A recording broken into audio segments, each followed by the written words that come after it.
ना इधर ना उधर, सीधे मुद्दे पर नजर। और क्या है आज की खबर, आप देखना शुरू कर चुके हैं न्यूज़ 18 पुनीत के साथ मेरे वरिष्ठ सहयोगी अंकुर जी भी मौजूद हैं।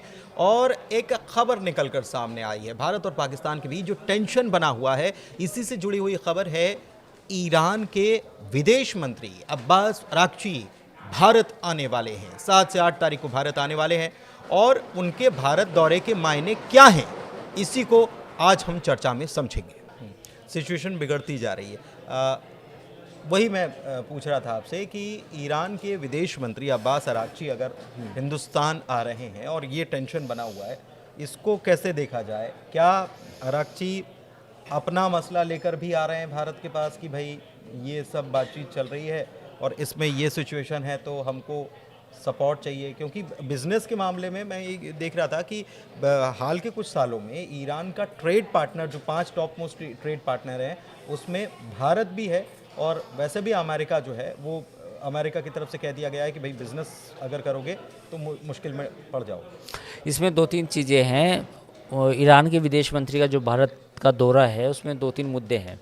एक मुद्दा तो ईरान के ऊपर जो प्रतिबंध हैं वो हैं, क्योंकि ईरान को जो ट्रेड को, इंडिया एक तरह से काफ़ी बड़ा ट्रेड पार्टनर है ईरान का।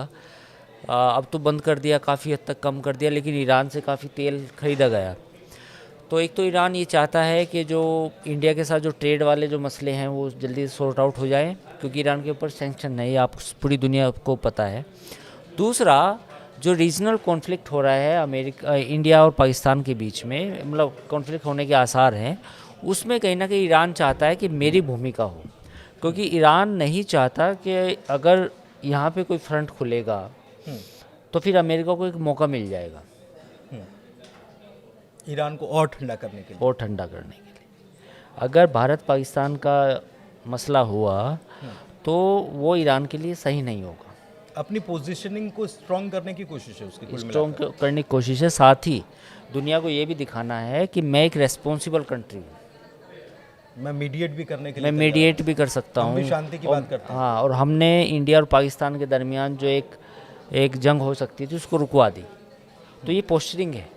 लेकिन भारत की पोस्चरिंग तो ये है कि भाई आप अपने काम से काम रखो। नहीं, ऐसा नहीं है।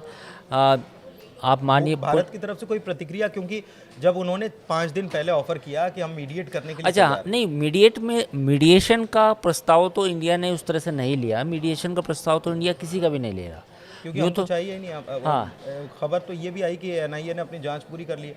मतलब इसीलिए ये मैं कह रहा हूँ कि एक ये होता है कि आपने तुरंत रिएक्ट किया, दूसरा होता है कि जांच भी पूरी हो गई, रिपोर्ट भी शायद सरकार के पास पहुंच गई, जिसमें पाकिस्तान, आईएसआई सबका नाम भी आ गया है, तो आपके पास सबूत भी हैं। बिल्कुल बिल्कुल। बेसिकली आपने पाकिस्तान ने एक माहौल बनाया पूरी दुनिया में कि जो पहलगाम हमला हुआ उसके जो सबूत हैं वो किसी को भारत ने शेयर नहीं किए। ये हमला एक फॉल्स फ्लैग ऑपरेशन था, यानी कि झूठा था। तो इंडिया ने इस दौरान जांच की अपनी। हालांकि एक राउंड जो फॉरेन डिप्लोमेट्स हैं उनके साथ दिल्ली में हो चुका है। अब आने वाले समय में मुझे लगता है कि 2-4 दिन में या 1-2 दिन में जो सबूत हैं पाकिस्तान के खिलाफ, वो पूरी दुनिया को दिखाए जाएंगे, बताया जाएगा कि कैसे पाकिस्तान ने ये ऑपरेशन किया पहलगाम में।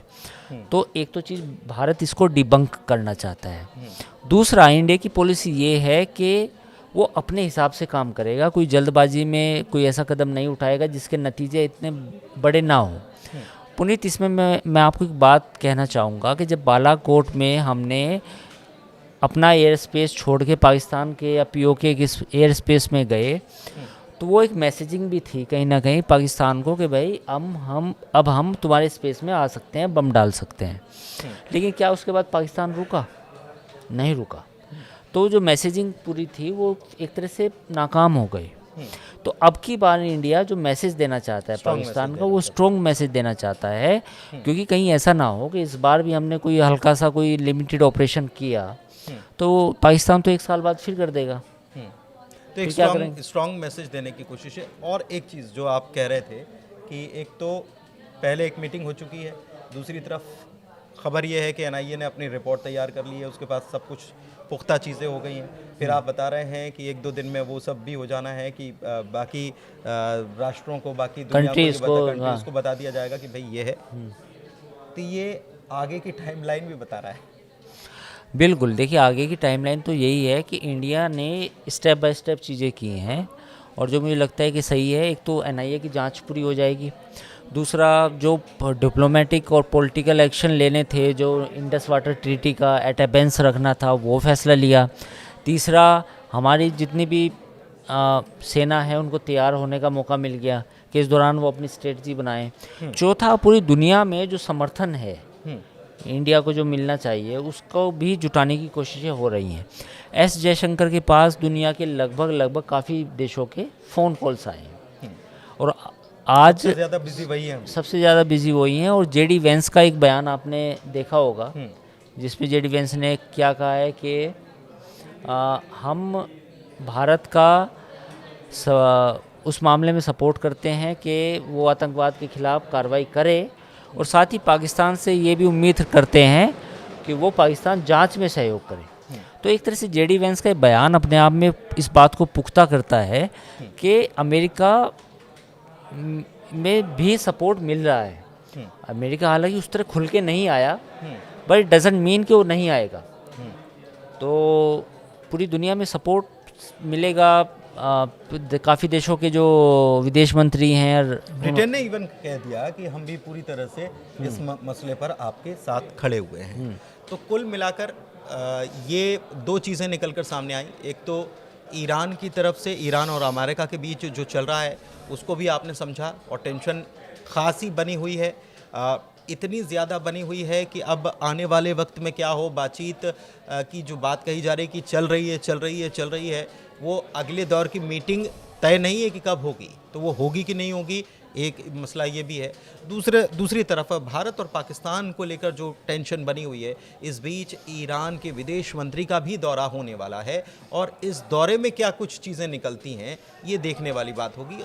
कहा जा रहा है कि 7 से 8 तारीख को वो हिंदुस्तान आ सकते हैं, बातचीत कर सकते हैं। हो सकता है कि परमाणु बातचीत को लेकर जो चल रहा है उसकी रिपोर्ट भी करें, उसके बारे में बात करें, और ये भी हो सकता है कि भारत और पाकिस्तान के बीच जो स्थितियां बनी हुई हैं इस पर भी बातचीत हो। फिलहाल इस वीडियो में इतना ही। ये चर्चा कैसी लगी ज़रूर बताइएगा। हमारे चैनल को लाइक कीजिए, सब्सक्राइब कीजिए।